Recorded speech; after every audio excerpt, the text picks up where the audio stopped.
mudane Gudoomiyaha ka dhawaa warjalka Harlaadi waliba faahfaahin oo siyaasi weerarkii raabta Al.shabaab ka qaadeen deegaanka baxdo iyo qasaaraha ku dhaladay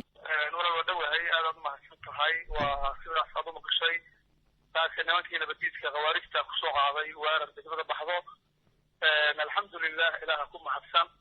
ayaga ku jabay oo ku dhibaatoobay waxay geesiyeen iyo wax maaragtay dadka dhibaato ah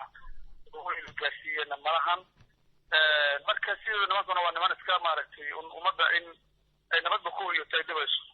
Gudoomiye meel sida gaarka weerarkii waxaan ka qaaday intaw nimanka sidoo ogtahayba waa niman diinta islaamka la dagaalama dabar gooya naadka soo shaacirta islaamka laga taagana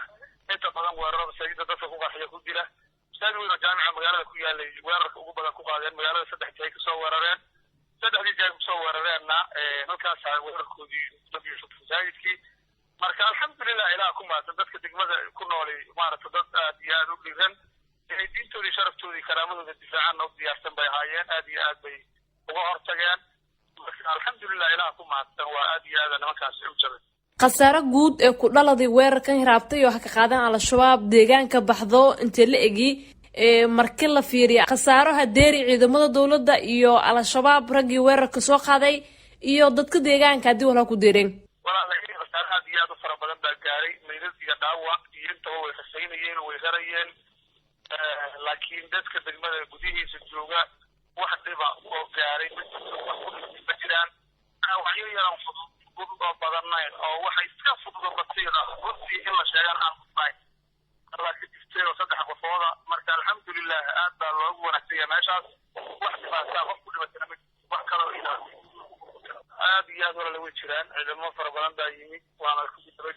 daba joogaan mar hore ay ka daba baxeen insha Allah taala waxaan rajaynaynaa midkii dhaawaciisa soo dabar karo marka Gudoomiye waliba sheegtay in dadka deegaanka iyo ciidamada dawladda qasaaraha deer iyo umbadiyeen dad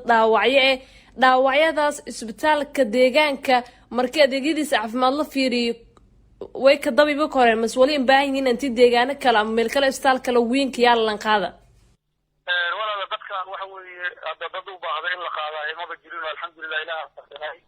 dadku dhaawacyo way fududaayeen marka wixii aan qaxiin weyn oo rashin weyn aan ahayn waa ku filan deegaanka degmada iyo dadka jooga ku filan Gudoomiye inka dambeyntii waliba faahfaahin oo siyaasi dagaalkii raabto ku dhii deegaanka baxdo ku reed jawi guud ee deegaanka sidoo ay iyo dadka deegaanka dareensho xaaladda degmadu aad iyo aad boqolkiiba boqol aad loo degtahay wax dhibaato ma jiraan aad bay wanaagsan tahay dadku doona dad kalsoon in naftooda iyo diinkooda sharafkooda karaamadooda difaacdaan weeye waxa yaraatay qadqal iyo wax dhibaato ah ma qabaan aad iyo aad u fiican eedyada ma santa